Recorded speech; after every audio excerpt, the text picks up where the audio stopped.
Hey guys, आज मेरी बिल्ली ने, वाइटी ने इस छोटी सी चिड़िया को पकड़ के लाया।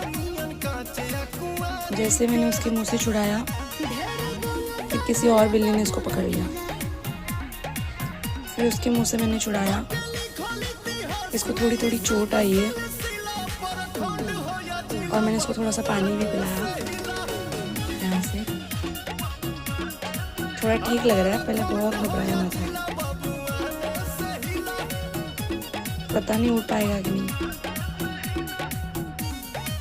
देखते हैं। और ये पफी इससे डरता है, आप देख सकते हैं, इससे डरता है।